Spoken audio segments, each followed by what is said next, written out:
Good evening, ladies and gentlemen. Welcome back. Thank you for being here.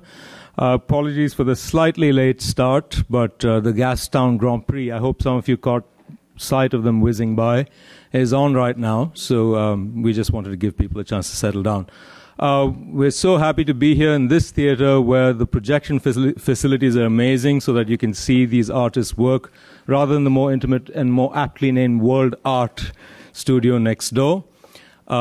I'd really like to thank you for being here. We're looking forward to seeing these three amazing artists in conversation with Charlie Smith shortly. But first, I'd really like to warmly thank the people who've supported this event, and the major supporters of this event are the Hari Sharma Foundation, who are responsible for Orijit Sen traveling here from India, and for Michael Yahgulanaas coming down to be with us. And we're so proud to have their support. And I'd like to ask Chin Banerjee, the president of the foundation, to just say a few words of welcome before we start.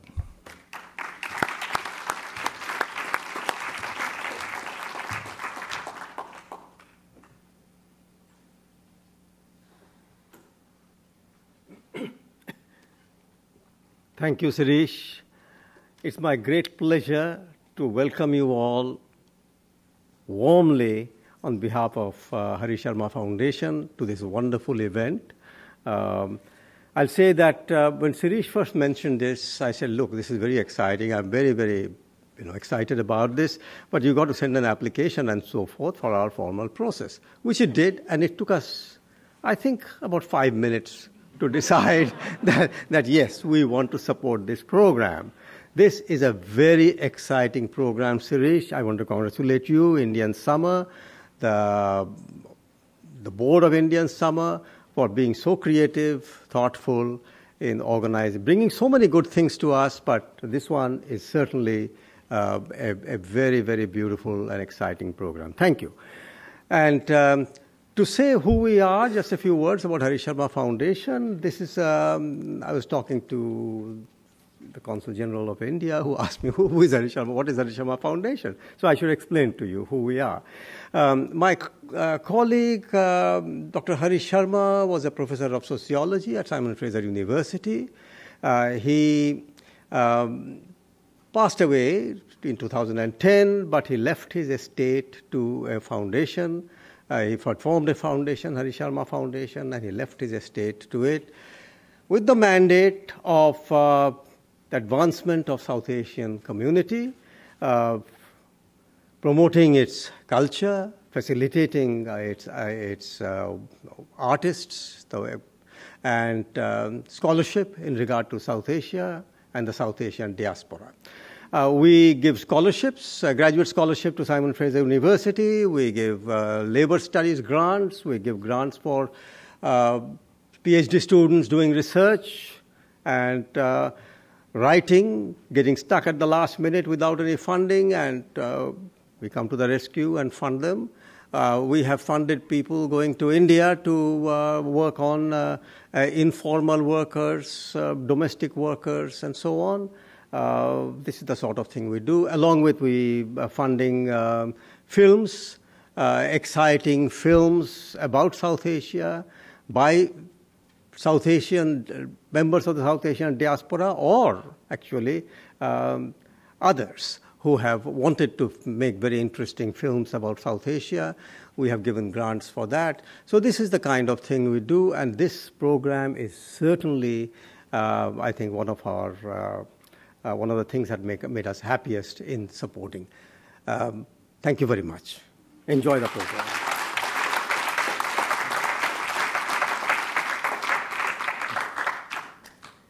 Thank you so much, Chin. Artists and researchers in the audience, take note. Never has a grant or application fallen on such prompt and gleeful ears. So I wish it was all like that.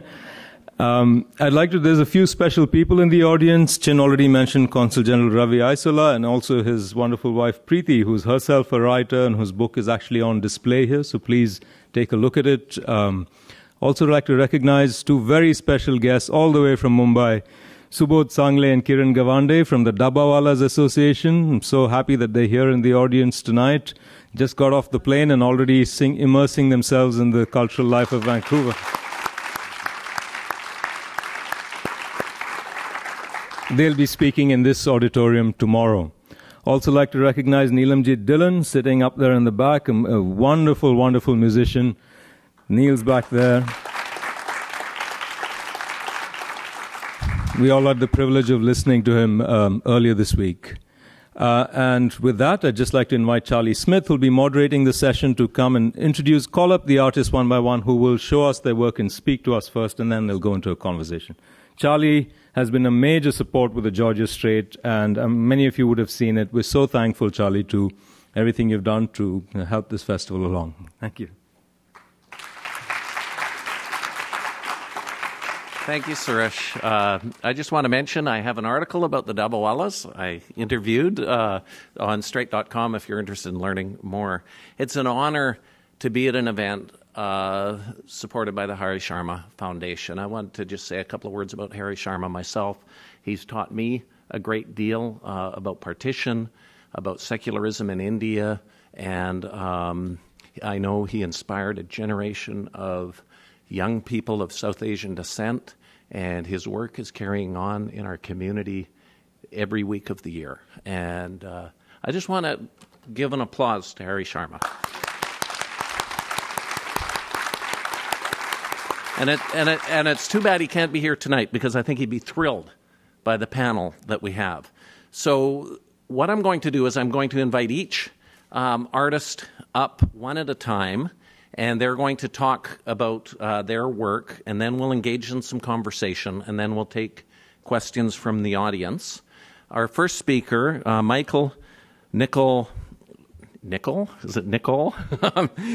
Yahgulanaas, he was raised in Haida Gwaii, and his art has been shown in museums around the world, including the Museum of Anthropology at UBC, where he had a big show in 2007, and the British Museum.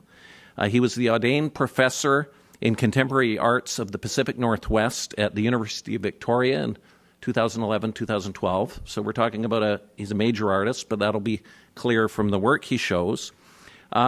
He's interested in how art collections define cultures, both of the colonized and the colonizing. He has a long record of defending indigenous rights and culture and the environment on Haida Gwaii, which is our islands off northwestern BC. He's achieved a stellar reputation for his Haida Manga graphic books, but he's also a public artist, having created a 43-meter steel sculpture of two orcas alongside Kensington Park. He's the author of several publications, including Old Growth, the canoe he called Luntas, and Red, a Haida Manga. In addition, he illustrated David Suzuki's The Declaration of Interdependence, a pledge to planet Earth. And David Suzuki has a long history with the Haida people. So I'm very pleased to introduce Michael to Indian Summer. So with no further ado, the podium is yours. Let's give him a warm welcome.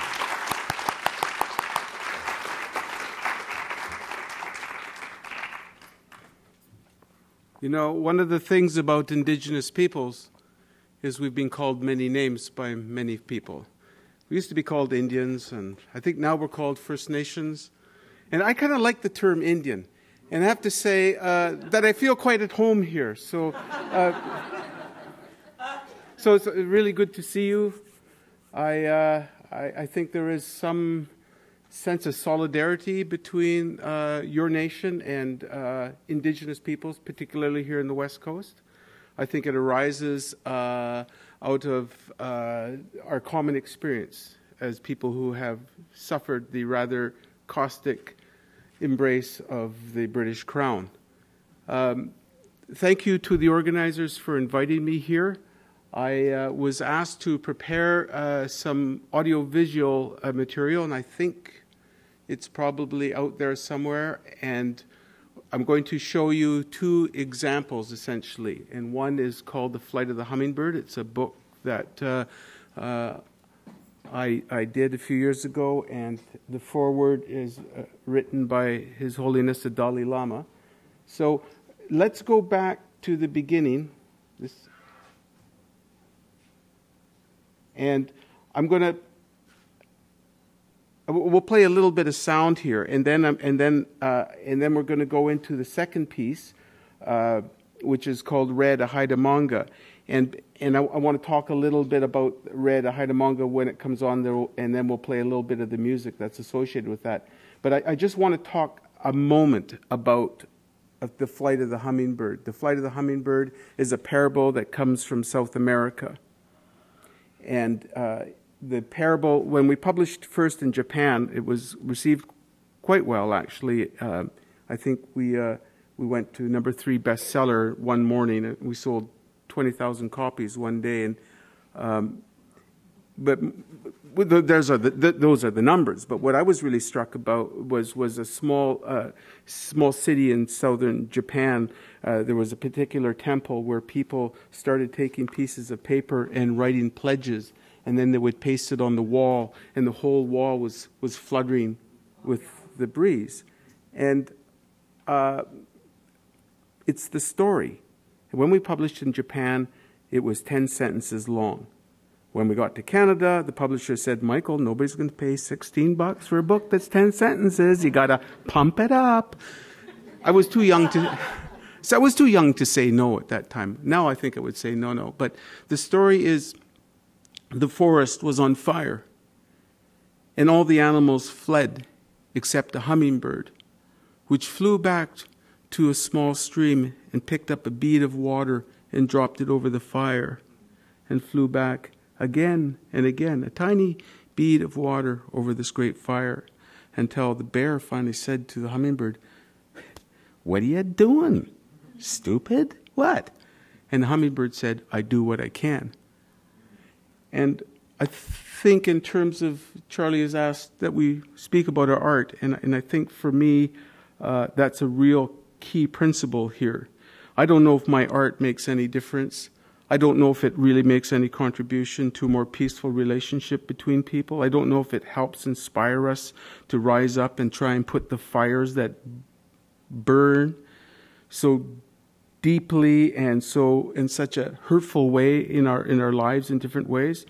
But it seems like just doing what I can.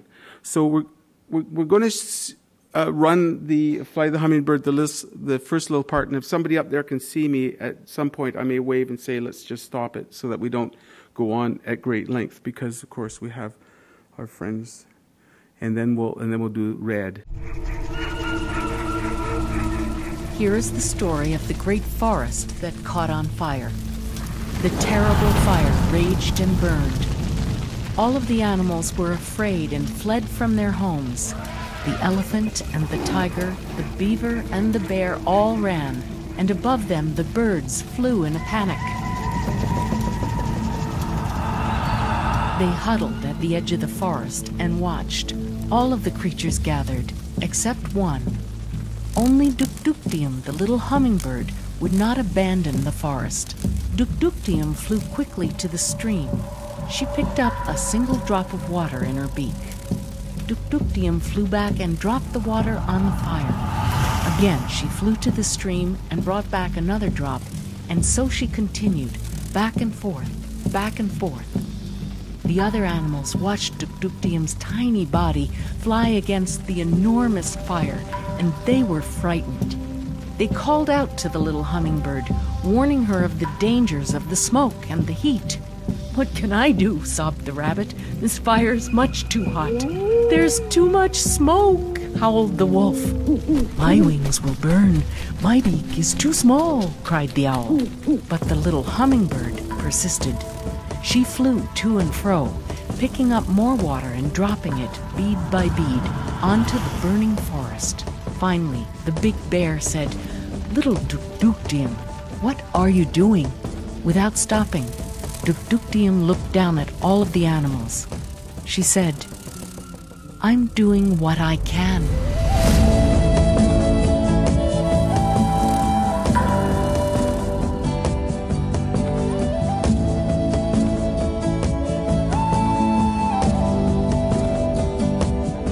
Thank you.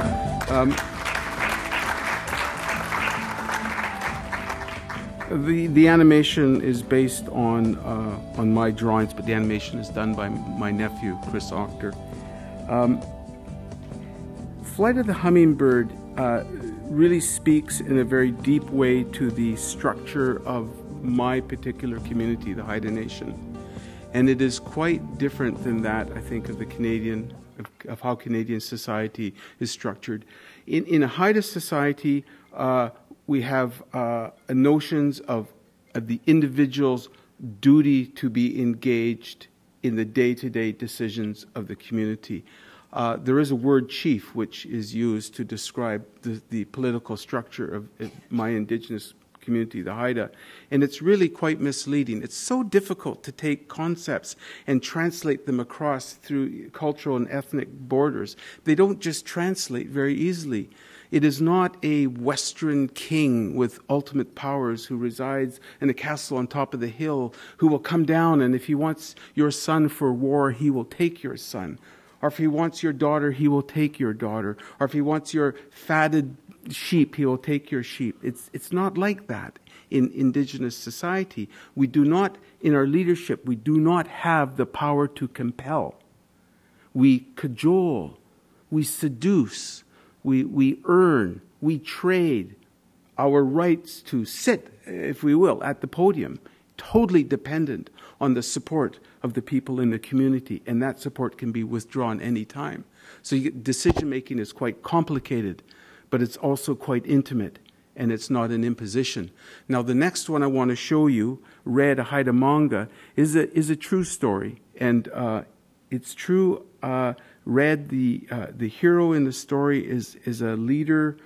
I will explain it, perhaps. I'm not sure if I'll run the whole tape. I think it's 4 minutes. That would be far too long. But Red is a leader who is blinded by revenge and power. And he is ultimately taken down by the community. And it's my family that actually cut his head off. And it was the response to a leader who had gone too far and had involved the community in too many wars. And at the time that I was working on this, that fellow, George Bush, decided that he had to start a war in the Middle East. And it was quite a difficult period for me as I was working with this particular story. And as you will see, it's quite... I thought it was quite a large piece until I saw your piece, and I realized that I have made a baby mural, and so we will see. But the problem that I found was dealing with scale. You know, it was 5 meters long, and in order to see that, I had to fashion it on the studio wall and then go out in the garden and peer through the window, and then of course I had to get close and intimate with it. And so it was almost working like at a microscopic level. So it was really a very interesting time for me, and I think the work. Let's play the piece, please.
Good.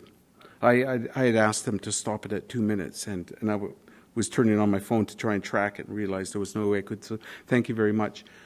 You can see this is the actual size of the pieces. Each piece, a sheet of paper behind me is an 18 by 22 inch sheet of paper, which divides down into 6 separate compartments, each compartment being a page in the book.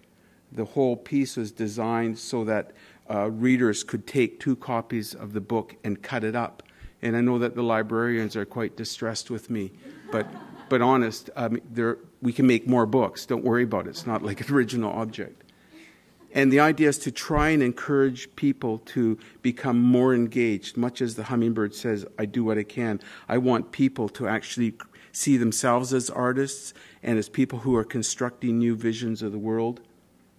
And once you fit two books together, you can actually create a mural that's about 3 meters long. A few people have actually done that.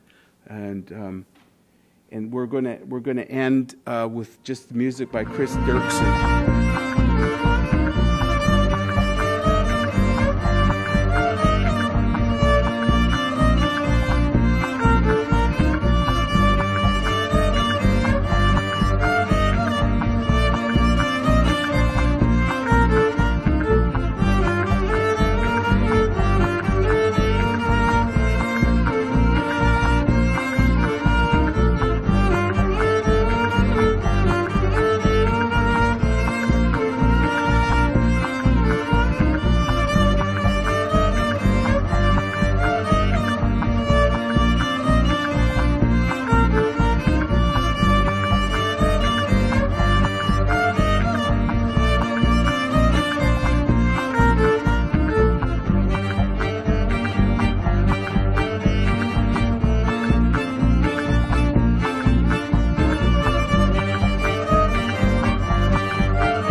That was wonderful, Michael. Thank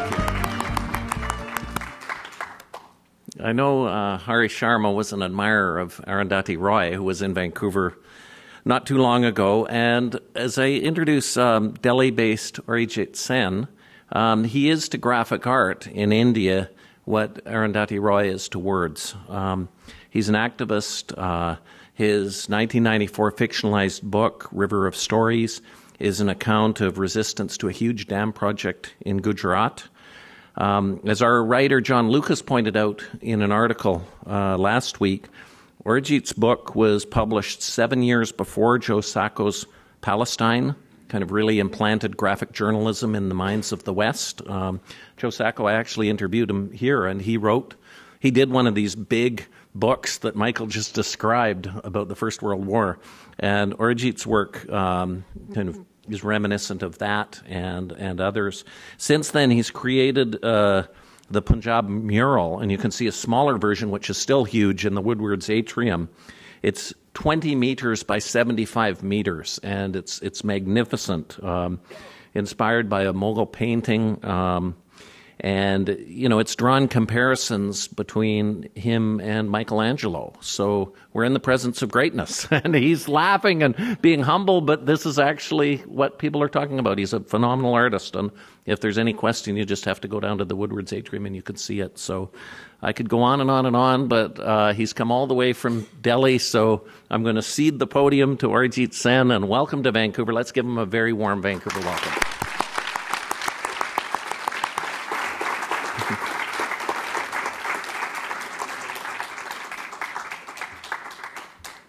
Thank you. It's really lovely to be here. I think I have a bunch of things I want to share with all of you, and so there'll be time to talk later, but I just want to go through the images that I want to share with you. I'd like to begin with some pages from a work called Hair Burns Like Grass. It's a graphic novel based on, or rather inspired by, the poetry of Kabir, but it's a fictional work, and it's a work in which I've tried to combine poetry. Kabir was a 15th century Sufi Bhakti poet from India, and he's extremely you'll get a chance to read some of his poetry now in the pages of my book. Very, very contemporary. Amazingly contemporary. He's like a modern poet writing in the 15th century. But let's go. Jessica. I've combined the poetry in its original. Kabir was actually illiterate, and so his poetry was only written down, at least a couple of centuries after he died. So what we have as originals are, not really originals. They're what finally got handed down by oral through the oral tradition, and were written down sometime in the 17th century. So anyway, I'll read out the Hindi bits. Can we go back one sec? Yeah. This one goes, Moko kahan dhoonde re bande, main to tere paas mein, na tirath mein, na murat mein, na ekant nivas mein.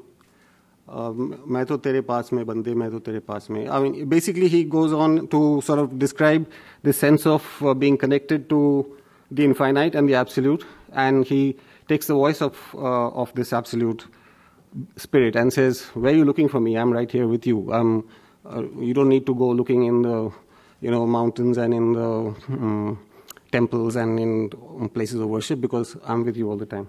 And I've used the poetry on a fictional narrative about an old man who's dying. So, and it's a kind of series of flashbacks on his life, informed by the poetry. Next one, Jessica. Yeah, and also what I've done in this book is work on this kind of shift between a kind of fictional narrative of this unnamed protagonist, and kind of because Kabir is such a very seminal and very, very kind of interesting figure, it's very hard to pin him down historically. We have so little information, and yet we have so much poetry from him, that I have a kind of a simultaneous narrative that, like a kind of commentary about Kabir's life and about the controversy surrounding him. So the book moves between these two threads, between this fictional story and a kind of a historical and social commentary around Kabir. He lived in Varanasi, what we call Varanasi. In his time, he called it Kashi. And this old man, he lives in this city of Gurgaon, which is this very super modern 21st century, quite crazy kind of a city in India. Okay, next.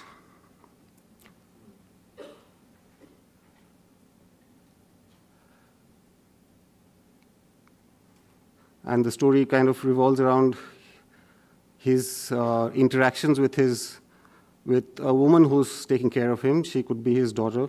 Again, I've deliberately kept the relationships and the characters very, very open, not defining who they are or even their names. But next.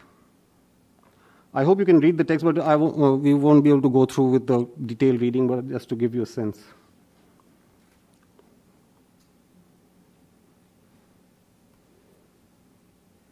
Next. Here you see the poem I was reading out in the beginning in the Devanagari text. I have the English translation of this here. So I've kind of, so that it becomes accessible to people, but it's not like a word-to-word translation, or it's not like they appear next to each other. But essentially you can read it in both languages, or you can read it only in English as well. And this is kind of scene of a typical gathering. Kabir is still sung in village gatherings.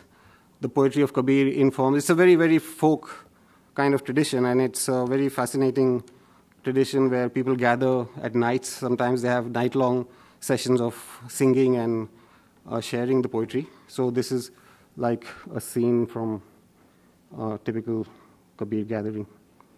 Next. And if you notice, for example, in the lower frame there, where this man is being wheeled out and he's imagining he's on a motorbike, you see the text, the text of the poetry appears everywhere. It's hidden in the imagery. It's in the railing of, where he's being wheeled along the wheelchair. The railing is composed of the text of the poetry. So, in a sense, Kabir's poetry is like that. It lives among the trees and the streets and the sidewalks and the buildings, and that's what I kind of want to sort of bring in.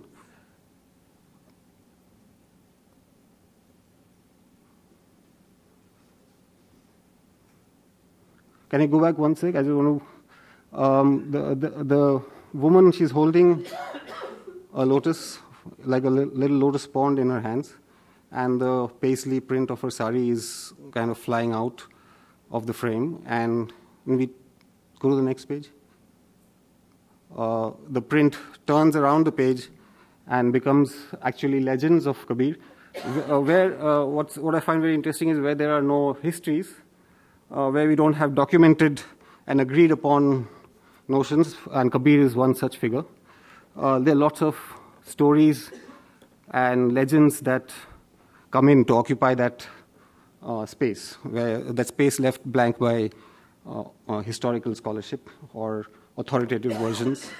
And these images here are all images from the many different traditions and stories and legends around Kabir. They refer to all the multitude of kind of folk cultures that Kabir was part of. Next. This carries on with one of the birth legends of Kabir, and the most interesting thing is about Kabir, among so many other things which you don't know, we don't know whether he was Hindu or Muslim. And this is something that Hindus and Muslims have both claimed Kabir. And Kabir himself mocks, even in his own words, you see that mockery when he says, na Hindu hu, na Musalman, Musalman to hu nahi. Basically, that he says that I'm neither Hindu nor Muslim, but I play in both. I revel in the sort of existence of both, and yet I am neither. And so the birth legends actually try to locate him in one tradition or the other. And the one I chose is an interesting one because it sort of places him as being born from a Hindu mother, but then sort of abandoned and rescued by a Muslim couple, and hence it gives him this kind of dual identity. Okay, next.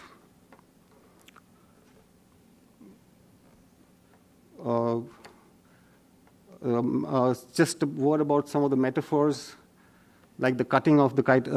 Kites are flown in India during particular festivals, and they have fights where the strings of the two kites of the duelists will kind of entangle, and one of them will cut the other one.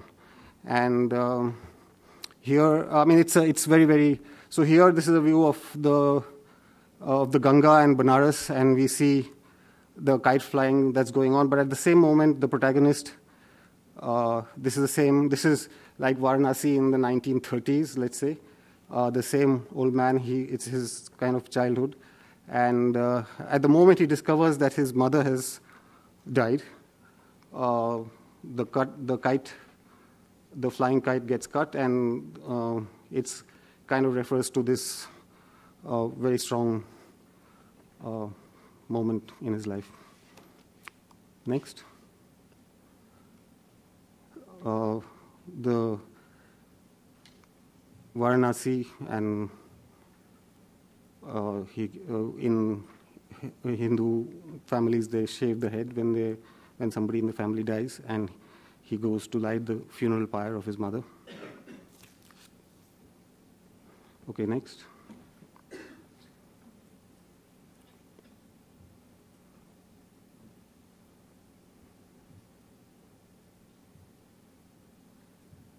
Next.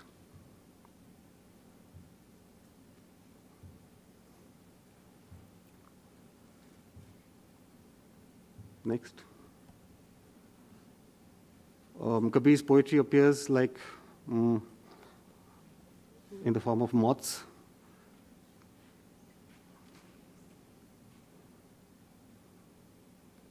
Next.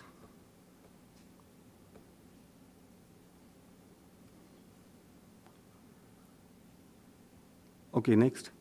So I'll leave it there because it's part of a longer work. Now I'd like to show you something in a very different vein. This is mostly a non-textual narrative. I really like working with just narratives which are primarily visual. This is a character I created called P.R. Mazumdar. And he's a Bengali like me. And Bengalis have this well-known sort of fear of cold weather, and so you'll find Bengalis in Calcutta, even though it's really quite warm there even in winter, they wear these caps which they call monkey caps. They're like balaklavas, and it's a really popular Bengali thing. And so I made this character Mazumdar, who's a scientist and traveler, and he's also the legendary inventor of the monkey cap.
Each of Mazumdar's stories end with a little moral, and so he traveled. This was inspired, of course, by Rajasthan, about time I spent in Shekhawati, which is so. I really am very involved with geography. I really love to kind of create sort of spaces and in which one can kind of locate things. Okay, now I'm running out of time, so I'll quickly run through the next one, and then we should move on, because I'm waiting to see David's great work. This is a series of posters, screen prints I've done recently, which are intended to sort of look at the kind of the idea of political posters and how they're kind of vanishing from our public spaces. This was part of a show in a gallery in Bangalore, and I'll show you a few of them. I don't know how many of you can read Hindi, but Mali means gardener in Hindi. And I've put Mahatma Gandhi's words in his mouth, except I've changed. This is Mahatma Gandhi's very famous quotation: "There's enough in the world for everyone's need, but not for anyone's greed." And I changed that to weed. Okay, next.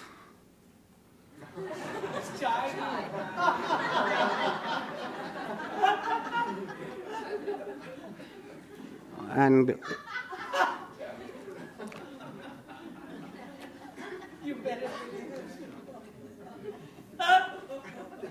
okay, next.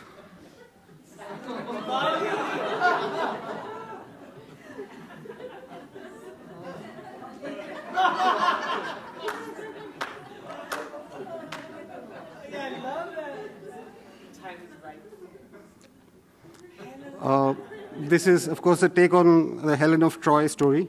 But, of course, instead of Greek soldiers, they're Indian soldiers.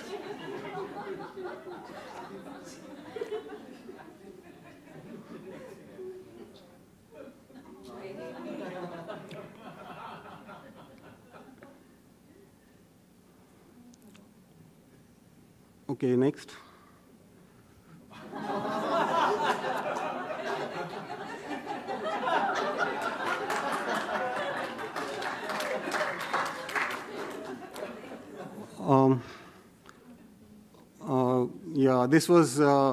This refers to a very, very important fight that a tribal community, Adivasi community in Niyamgiri is fighting in Orissa, and the Supreme Court. I was just talking to Charlie just now about the rulings over here about the ownership of land, and this is exactly a very parallel situation where a particular hill has been acknowledged by the Supreme Court as that the tribal people who live on that hill in Orissa, they own it, and they can decide whether one of the world's largest mining companies who've been given rights to mine that place, but they can decide whether they should or not.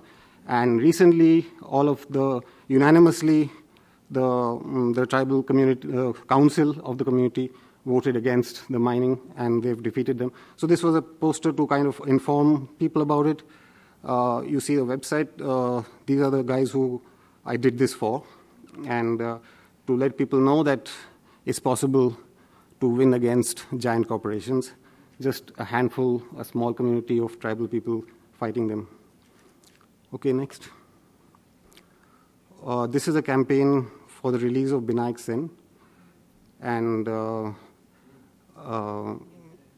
which was used extensively during the campaign. Dr. Vinayak Sen was arrested on charges of being a supporter and facilitator for the Maoists, which the government of India is waging a war against. And but there was a concerted campaign, and I was very involved with it, and I'm happy to say that we won, and Dr. Vinayak Sen is free again.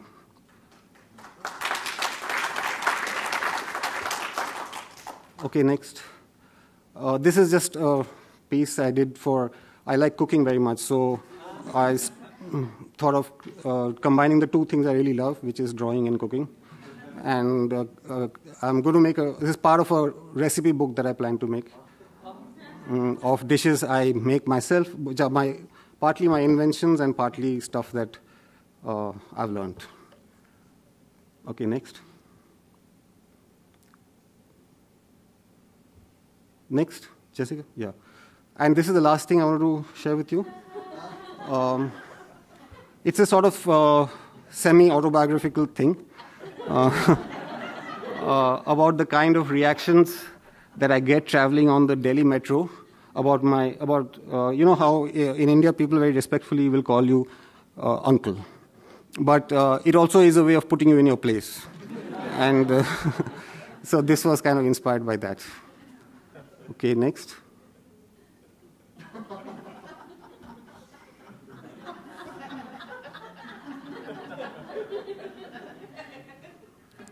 Okay. Okay, that's it. Thank you. Thank you.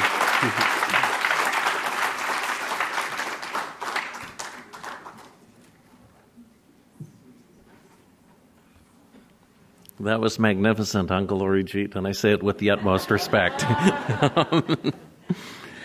Now, our next speaker, I've known David, I'm using his Chinese name because it's very rarely used in Vancouver, David Hoitin Wong, for nearly 20 years. He's one of the kindest, most honest people in Vancouver.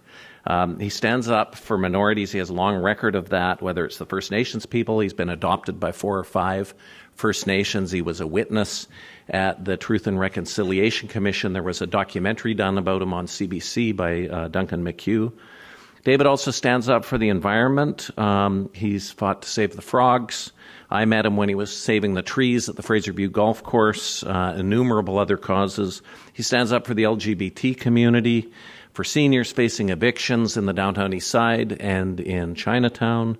And he's also been a wonderful person in terms of bringing the life of the Chinese pioneers and the First Nations people historically who've helped build our province. And he also wrote a terrific illustrated book about the history of the Chinese in North America. It was called Escape to Gold Mountain. And did I also mention David's an architect? So he's a very talented person, and it's my great pleasure to invite David up onto the stage. So.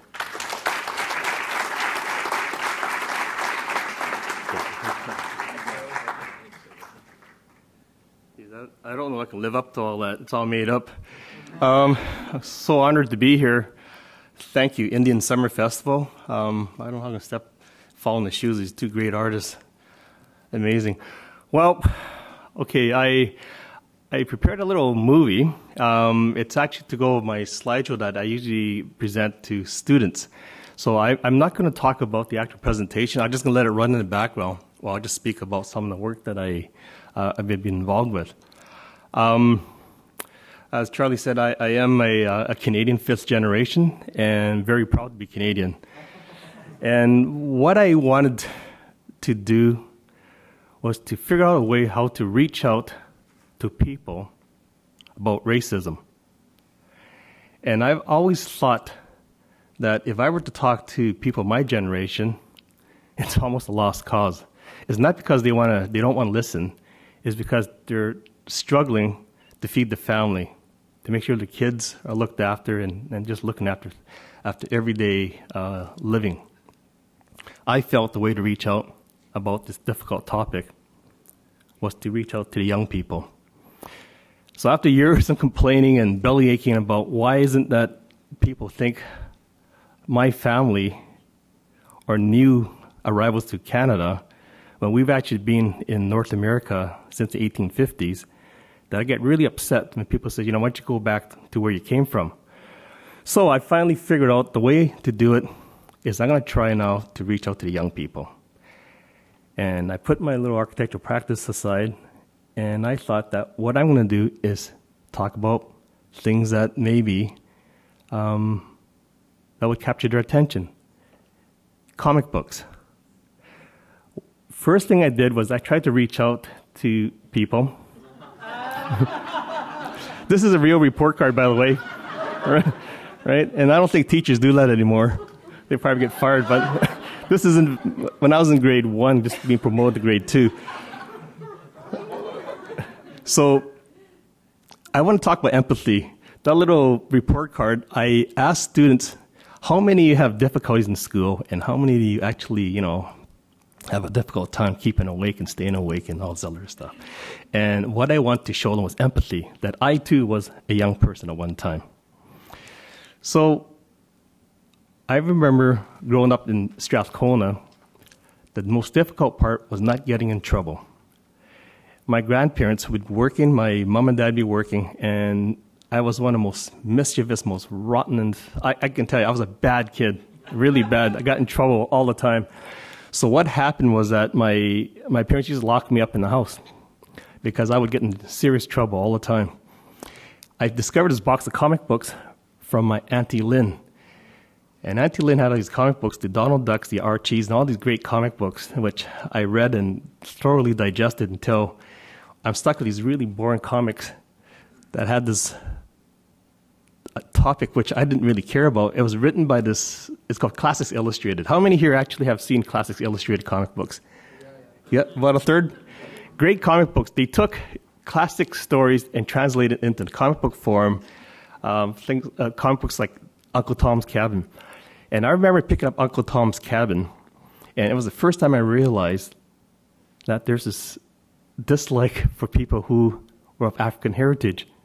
And I asked my auntie, Lynn, I go, hey, like what's going on here? And she said that, this slavery and things actually didn't happen that long ago. It happened here in North America.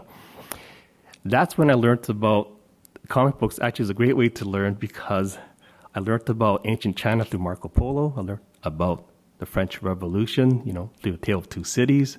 I learned about the Industrial Revolution through Oliver Twist and David Copperfield. All these interesting stories. So, of course, time goes by, and what happened? I get caught up, and I remember telling my parents that I want to become a cartoonist. So how many here have Asian parents who have high expectations? Come on, yes, I see here. Okay, hey, that's my son. He's putting up a hand there. Well, Mom and Dad would say, are you crazy? And they always say these Chinese words. I can't repeat them here, but, he said, no, you got to do something... like, you have to become a doctor, a dentist, or some of the other boring professions. And so I ended up becoming an architect. So I set up my architectural practice a number of years ago, and what had happened was that I spent all my waking hours trying to build the biggest and baddest architectural firm that I could. And I did okay. I did okay as an architect. Most of my work's outside Canada. And during that time, when I was... trying to build up my profile as an architect, my father would come up to me and say, David, it's time for us to go to see our ancestral village. Let's see all this neat heritage of ours. I would say to Dad, how about next year? And that would go on for a few years, and finally Dad passed away. And that was in 1999. And I felt really bad that I couldn't go to visit our ancestral village, if you can say that. And I had to make it up to my father, because there's something about the Chinese, psyche, that you had this thing for your heritage and for respect for your elders. I sold my firm in Singapore, of all places, and I came back to Vancouver. And I decided to talk about and finish my father's story.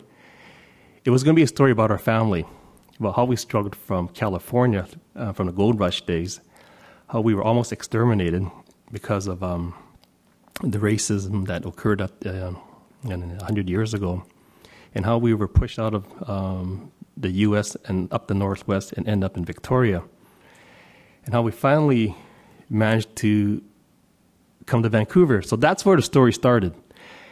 And as I started the story, I realized that it's more than just my family. It's actually a common story shared by a lot of people coming to North America who weren't of a Anglo background.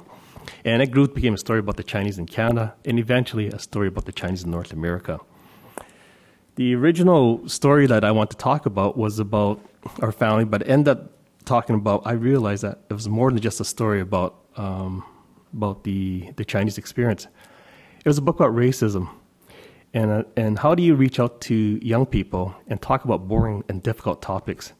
So that's what I did. I started to realize that this is a great medium to use graphic narrative to plant knowledge, as I call it that, small little snippets of history into the comic. And that's what I tried to do throughout my whole book, was actually insert small little things that people would see but didn't realize they're actually learning something. Like the Canadian flag, it used to be a British ensign with some other fancy details on how, and the American flag, how over the years it evolved, the number of stars and stripes on it, and names of people, and all these things. So it became a fun little project, and that's where it became a project of I guess more of love. I guess I can use that word. But that was my first mistake, was to do a comic book on history, because when I found out to do a book with a publisher, your facts had to be accurate. It's not as easy as just drawing something up and then realizing, let's draw this person up, eyeglasses, nice shirt, some nice words. I had to be historically accurate to the time period. It was really tough because I didn't know what type of glasses people wore in the 1890s, or if there were eyeglasses. The clothing, not just for the Western people, but also for people who came from Asia. All these little things drove me absolutely crazy. But more than that, the stories open up a lot of interesting things, because I think all of us love to somehow get our feelings out through swear words. And one of the things I discovered was a whole history of swearing. And I had all these wonderful swear words I dug up over, thanks to the internet. I found those wonderful swear words and I peppered them throughout my story. But the problem was that the publisher says, we can't use this language, right? It's wonderful language. And I was really frustrated. So what I did later on, and they didn't know this, was that I took away the neat little words that I found in the English language, but translated some of the Chinese swear words and left it in there, right? And they didn't know that. So for those of you of Chinese ancestry, you may be able to pick them out, and that's my little tongue-in-cheek humor to get back at my publisher, right? But what's really interesting, if I may say, about this story, if you like, you can repeat this slideshow. I made it really quickly because I didn't know how much time I would have. One neat thing was that when I presented during my book tour, I went down the west coast of North America, down towards California, and it was really interesting because some of the people in the audience, non-Asians, would sit there and they're all ready to attack me. One guy came up to me, this big American guy in Portland. He said, David, I'm really sick and tired of having to apologize for the wrongs that our ancestors did to your people, right? And then I said, well, you know, it's not really for us. I said, you know, for Caucasians. I said, for people who actually of my heritage, the Chinese. So he goes, what do you mean? I said, one of the things that I find really troublesome in Vancouver is that a lot of the migrants to Canada of Chinese ancestry, they take things for granted. They have an expectation and what's the word? A sense of entitlement of what we have here today. They don't realize how difficult it was to earn the respect that we have today. And it breaks my heart when I hear that the racism, it's really so subtle that you don't see it. And a lot of racism I experience right now is actually the Chinese towards our Aboriginal peoples. It's never, you know, people in the mainstream don't know or hear about it, but, you know, the so-called proclaimed leaders in the Chinatown community, we hear it all the time. I hear it all the time. Because Chinatown's so close to the downtown east side, and they're blaming our Aboriginal people for their problems. So these are things I want to reach out and tell them that, you know, this is actually, it's not just the whites against the Chinese, it's all of us. And I feel that the way to create a better world is to reach out to the young people, because they are moldable in terms of we can teach them. I think graphic novels is a way that we can reach out. So this gentleman from Portland who's quite upset at me originally, and I said that, you know, it's about sharing a story, the common story we have where my relatives, my ancestors fought for Canada and gave their lives up so that we can be full Canadian citizens, and same in America. So he heard that, and he was really happy, and he bought a couple of my books. Right? And there's so much out there. And just yesterday, I had lunch with a professor from UBC Okanagan. She teaches a course on racism in her sociology class, and she's informing me that these are master students. They're adult students, and they were quite insulted when she used this book, my graphic novel, as one of the books that they were going to study. And she was actually informed that this is such a juvenile approach to this topic, this difficult topic. And she's going to do a little, I guess she's going to write an article about it. But apparently, at the end of the course, the people there who thought they knew so much about Canadian history and the North American history had no clue about the horrific acts that were committed against people of identified ethnic backgrounds, the Chinese or South Asians and the Japanese. And sure, we can always complain about the battle past, and we say we can learn about it. But I think there's more than just learning about it. We can do something. And that's why I did my comic book. I'm also asked many times, so, why should we be nice and what's in it for us? And that's what I think we should understand, that the most powerful thing for human beings is the mind. I'm asked as an architect, why is it that you did a graphic novel? Because it's a creative expression. Creativity comes from ideas. And when I explain to people that the most important thing to create innovation is through diversity. Diversity of peoples, of ideas, of everything. So I ask this question to all of you. What's so unique about the Pacific Northwest? What's happened in recent history, in the past 100 years, that's happened nowhere else on this planet? Have you heard of Amazon, Starbucks, Boeing Airline, Apple Computer, Microsoft? I can go on. Why did it happen in this part of the world and nowhere else? Because it's a fusion of ideas, of peoples, of cultures. We all come together because it's a young culture. We share our ideas, and we accept peoples for who they are and what they are. And that's wonderful because it's like an incubation for innovation. And that's why I say, here's what's in it for your children. Because if we embrace each other's culture and for who they are, we all stand to benefit as human beings. So I think my time is up. And I just want to close by saying one thing, very powerful statement made by this gentleman, Vincent Chin. Vincent Chin was murdered by some racists during his, I think the night before he got married in Detroit. He was an auto worker, and as he was celebrating in a restaurant, some of the auto workers came up to him and said, you effing Jap, you stole our job. And they took a baseball bat and they bashed in his head and killed this poor guy. And this is Vincent Chin, who's a Chinese American. His mom said one thing in which he was trying to find justice. And she said that, although our skin colors may appear to be different, our hearts are all the same. So I want all of us to realize that, it's within our ability to reach out to the next generation through whatever abilities you have, to teach them and to share with them that we are all one. Thank you.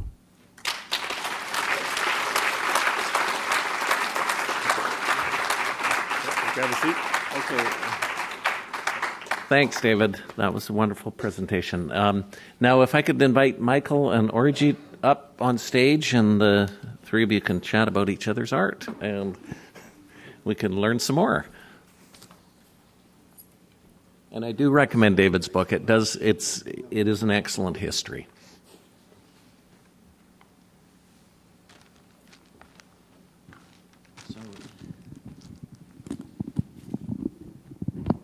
We all have microphones here at the side of so you can pull out the mics. Oh, okay. And maybe I will start by offering each of you an opportunity to ask a question or a comment on the other's art or presentation. So, Orijit, you can start, and okay. If there's anything you wanted to ask, or if you're curious about anything, the floor is yours. You just hold it hello. Like this, like an ice cream cone. Hello. Yeah. Can you hear me? Yeah. Okay. Well, I want to ask Michael, when you kind of thought of creating this sort of mural, which is also little narratives within it, with that it forms a book, and then it can come together to form one complete piece. Keep it under here. Yeah. How did you think of that? Because I'm really fascinated by this idea of something which is complete in itself as a singular complete piece, and at the same time is a multitude of self-standing little stories or images, which is something I found really very, very, very fascinating. This is something in a different way I did with the Punjab mural as well. You can use this one. Oh, you got it. I'm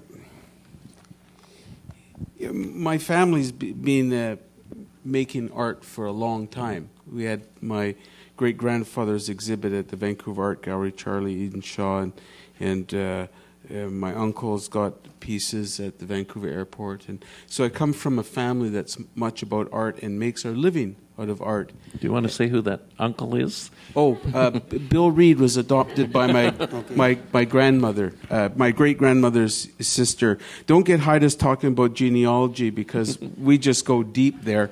It's a way of just keeping our mind exercised, right? Is one of the most famous artists in Canada. Yeah. I've seen his work, unfortunately, little bits at the museum. And But my concern is that the representation of Indigenous peoples in Canada has been very superficial, and one of the constant themes is that it is to make us or to see us through a lens where we're denied the right to be humans, the right to be just like anyone else. So we are savages sometimes. We are the other end of the scale is creators of monumental art.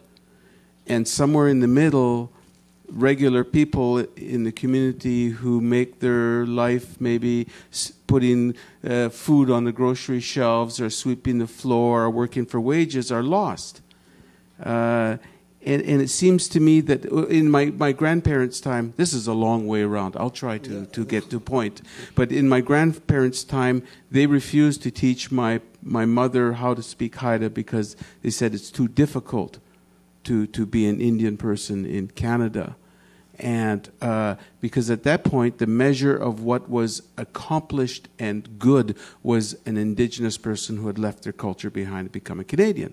Well, now it's changed. Now, today, we're supposed to be able to speak our Indigenous languages and participate in all these cultural rituals, and if we don't, we're somehow not up to the measure. Now, what's constant about that situation is the ground rules are always shifting. We're never able to actually achieve a good place to be seen as human people. This is meandering, but I'm concerned about that, so I wanted to create a monumental work, as much as the work made in the family are monumental scales, but I also wanted to break it down for people to have points of access to it, because sometimes we come up to a great Haida sculpture and we get very quiet because we're in a spiritual place and we have to act in a particular way. Well, maybe so, but as you know, some of those stories are pretty naughty. You know, they're about sort of sexual relationships between different species and things like that. But somehow or other, that's not part of the picture of what constitutes a Haida. And I will say, damn it, we fart like everybody does, you know? We're humans, right? And I'm concerned that the reason why we had residential schools and day schools and all the assaults and the smallpox epidemics is because we have never seen as human. So I'm going to try and get to this scale of breaking it down. What makes this monumental totem pole so powerful is not its scale, but it's the way the small pieces fit together. It's an examination of the flow. It's the relationship between the little things that actually make the big thing work. So I was trying to play around with that notion on scales. But essentially, I'm trying to find a way to make the individual have a point of connection and access to something that is presented as grand and monumental. I better stop there. Sounds like the Punjab mural. Great. yeah, that's in a sense, yes. Yeah. Now, David, it's your opportunity now to ask Orijit a question or make a comment. Well, you know. Yeah, you just hold it up like an ice cream cone. Okay, so I'm going to ask questions like, you know, in our cultures, it's very difficult to become an artist in terms of, you know, feeding a family. So I'm looking at your art; it's incredible. You got a fan. I think the whole audience of fans. I'm just going to ask a question. You know, how did you manage to balance a life of art with, and I don't know how to do it because you know, this is one of the things that was drilled into my head. You can't become an artist, David, you know, fine artist, because it's not a real job. Yeah. And I know that especially over in Asia, you know, the people who are artists, they struggle. So I'm just blown away by your artwork. Thank you. Well, yes, I mean, my parents thought I was going to be a doctor. And when I started kind of trying, I used to draw as a kid. I used to always keep drawing. So at one point, my mother said, you know, you like drawing, and if you be a doctor, you have to study anatomy and botany. You have to draw plants and things. And so I said, okay, that sounds good. I'll be a doctor. And then I realized that this was all a big hoax. And you know, when I grew a bit older, so then I had to actually, I used to tell you honestly, I used to perform quite well in class, whatever. I mean, you know, be diligent about my studies and all that. But then I realized that if I keep doing that, I'll never get to be an artist because I'll end up being a doctor. So, and so I started doing badly. I started bunking school. I became a bad boy. So at the end, my parents had no option. They said, okay, go to design school because you're not going to get in anywhere else. So really, it was like that. Pays to be naughty, eh? You didn't hear that. Orijit, I thought, like, your art is so incredible, and I was wondering who your inspirations were And if there were any that kind of led you down this path? Lots over the years. The first one was, that I can remember, was a Bengali artist from Shantiniketan called Nandalal Bose. He illustrated a Bengali primer for children written by Rabindranath Tagore with his woodcuts. Fantastic, such powerful. I remember each one in my head, even 45 years later. That was the first time. And my mother, we used to live outside of Bengal, so she was very concerned that we wouldn't learn to read and write Bengali. We'd speak it at home, but reading and writing, we'd learning English and Hindi. So she used to sit with us to teach us Bengali writing with that primer. And I used to spend all my time looking at the pictures. And in the end, I became an artist. I never really learned to write Bengali very well, but because of that primer, I became an artist. You learned how to draw it. So starting from there, and there's so many. I mean, it's a little difficult to list them all. Okay.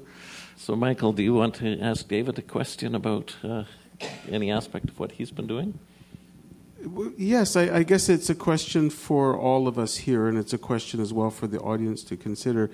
One of the streams that I see, and you spoke very clearly to it, David, but I'm seeing it, and I want to look deeper into it, is what's the role of hybridity in our work, in our expression, given that we are presented in a flawed but purist way?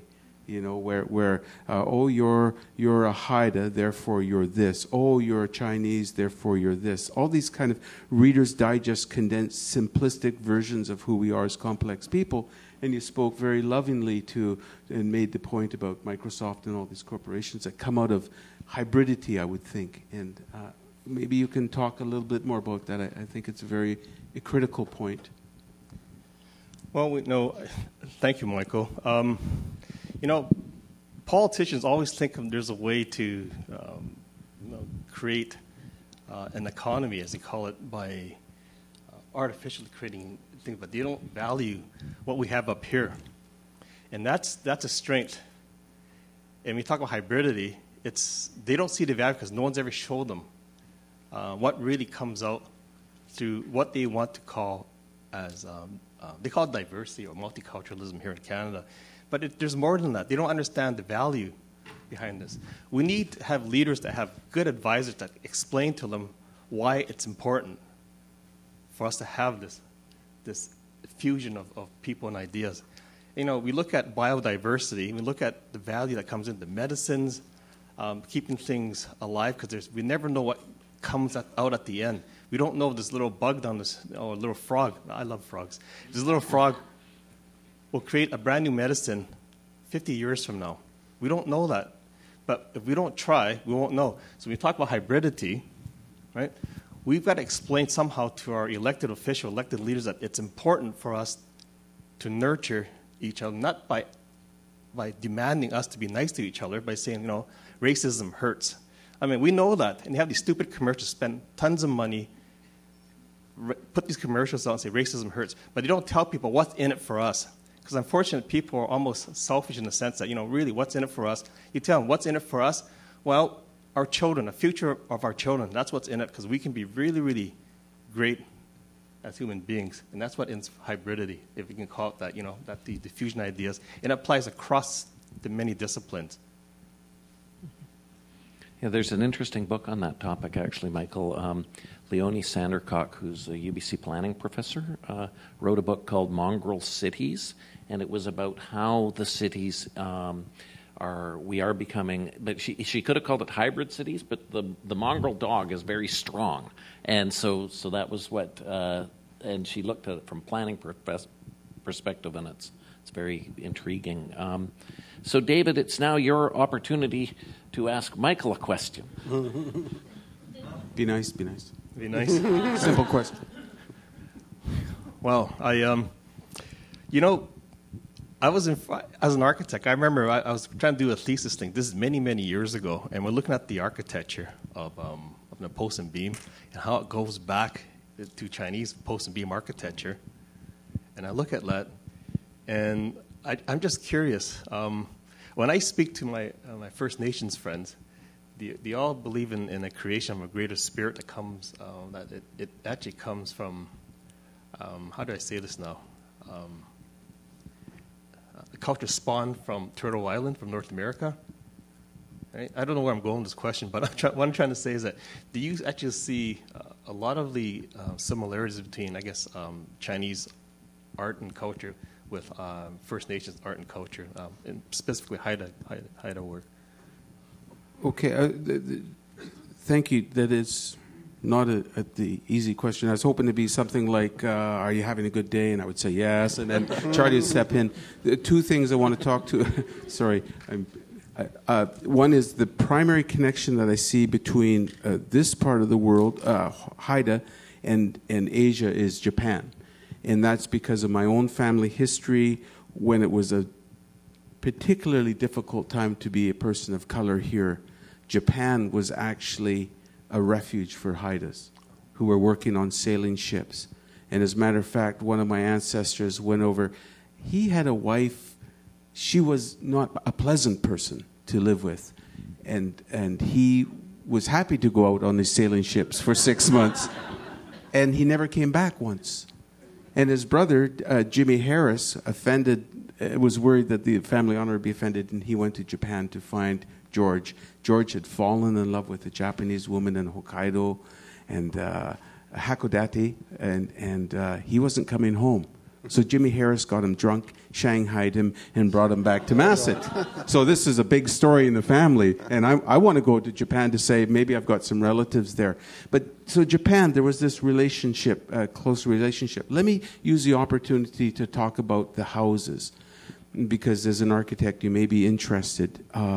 The houses, the Haida houses, which are essentially 4 posts, corner posts, and a set of beams, and in the middle of the house there's a smoke hole.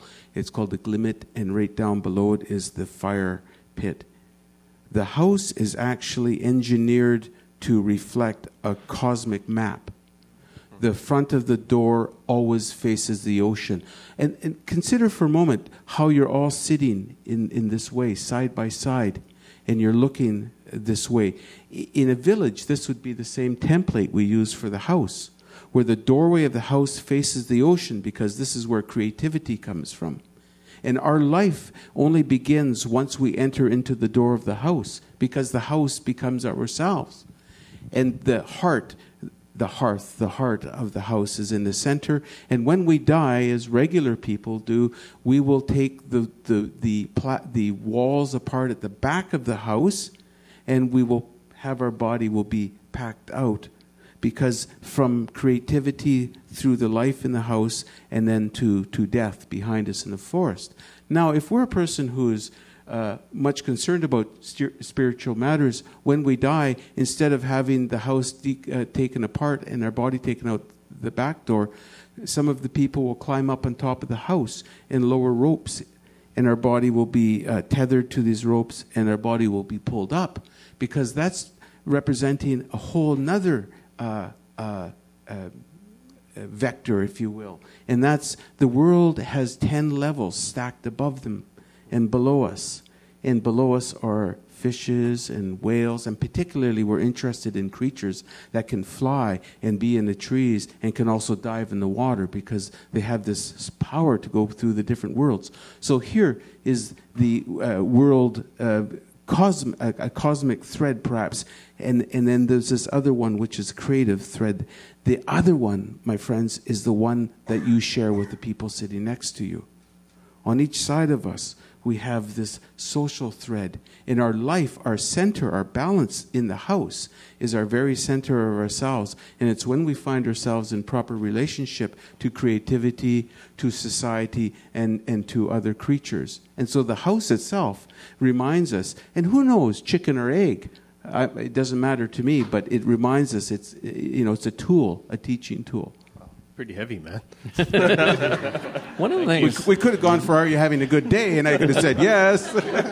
Orijit, I wanted to ask you about when you go to India, for many of the people here who've been to India, it's almost chaotic, and you see the hoardings, and we saw your posters, and I look at Vancouver, and it seems quite antiseptic in comparison. And do you want to comment about how the kind of public art culture in India can either shape the political world, or what you see, even compare and contrast what you see in Vancouver and maybe in Delhi or in other Indian cities.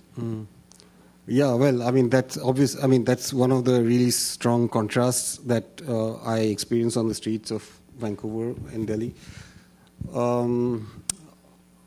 I guess, I mean, like other, cities in Europe or America, Vancouver is highly designed. It's highly systematized and highly designed, and therefore,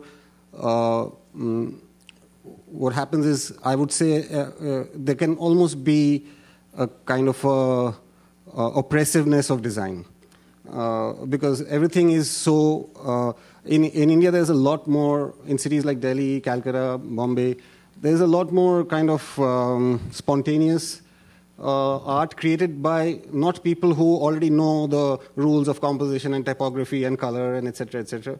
So the results can be very unexpected and very diverse. And the cities kind of accommodate. Now I'm talking only at the level, of course, of visual art and graphics. I mean, what we were. So I mean, this could also apply in a broader sense, but I'm referring to this particular aspect. And so there is a kind of a diversity of expression and opinion, which makes it is innately more somehow more political, because it's not mediated. It kind of bursts forth in all sorts of forms, and so yes, there is a space for that highly aestheticized and designed kind of imagery and graphics and all of that. But also there is very wide range. I mean, this is at one end of it, and then there's the complete. I'm just wondering what the cost is for us in Vancouver when you have such a systematized, as you say, approach to the public space. Yeah, I mean, in some respects, is it a cost in democracy? Definitely. I mean, I think there is a kind of spaces which are designed also define how you. I think David, as an architect, would definitely understand that when you design a particular space, you also dictate how it's to be used, and who can use it, and in what way they can interact with it.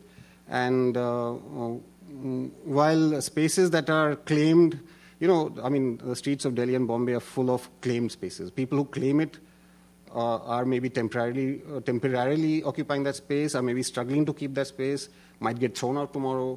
But in that process, there is always, you cannot sort of, you can't be obedient in a space like that. The space itself demands disobedience.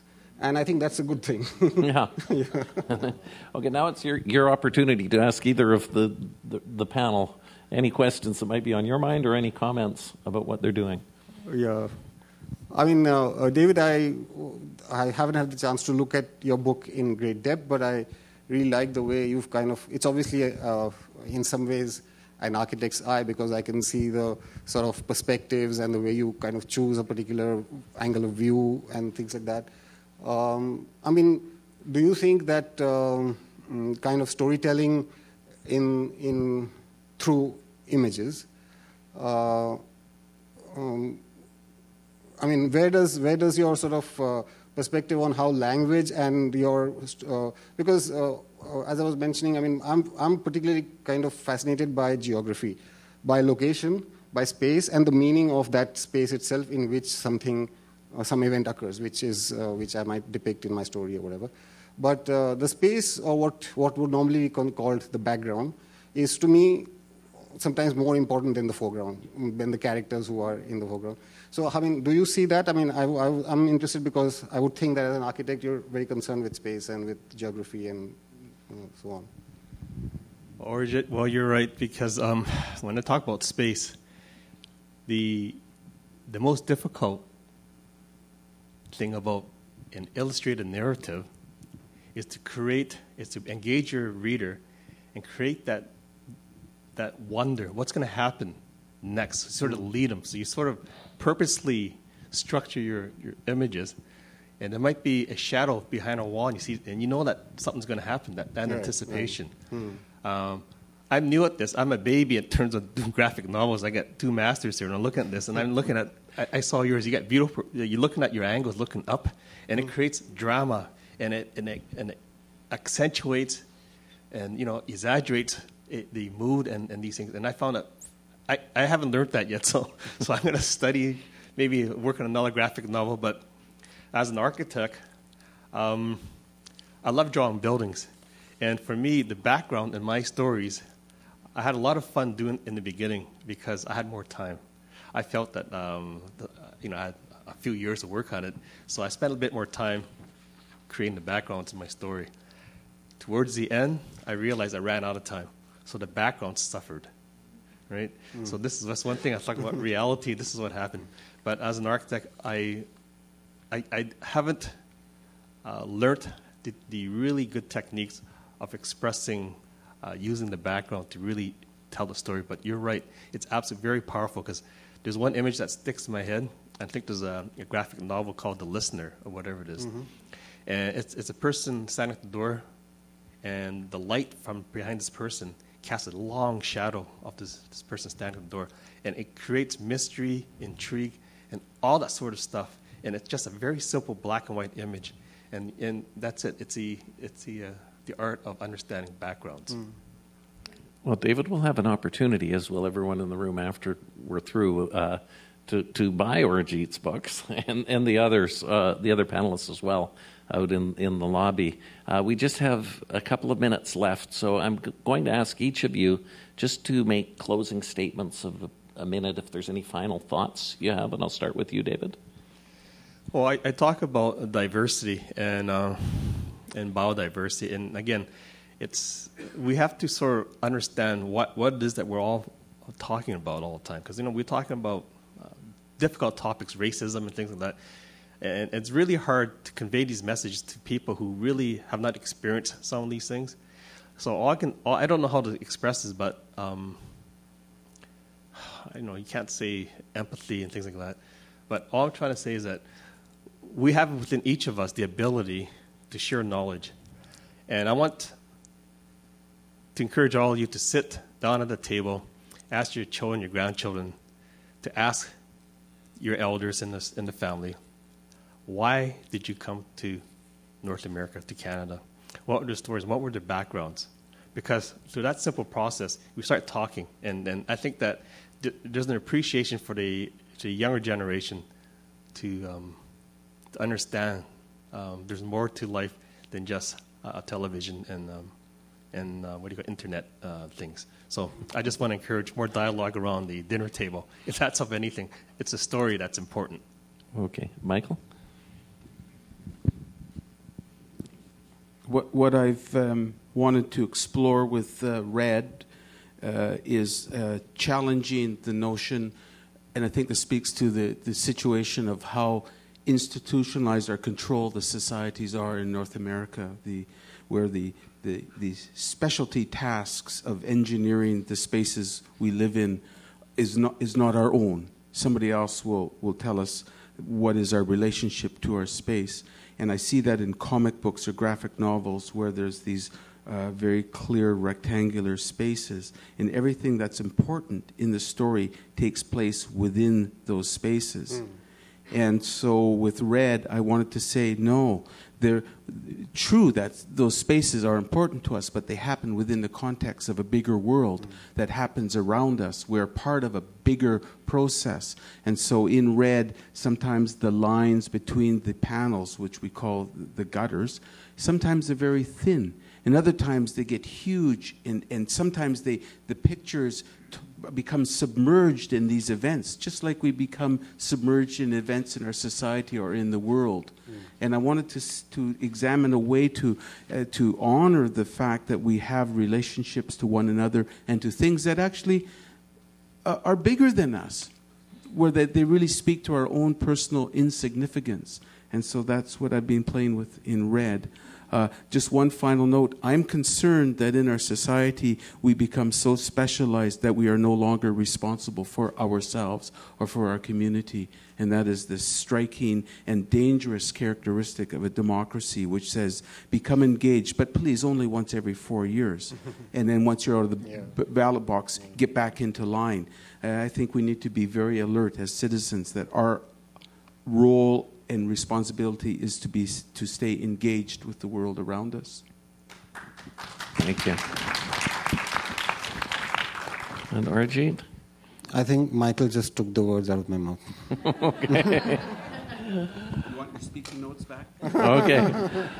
Well, on behalf of the Indian Summer Festival on SFU, which is where we are right now, and on unceded Aboriginal territory, I want to thank all three of our speakers, David Wong, Michael Yahgulanaas, and Orijit Sen, and they'll be out in the lobby. And there's another event to follow, which will be Zarka Nawaz, who created Little Mosque on the Prairie, is coming next in here with Anita Majumder. So that should be a terrific event as well.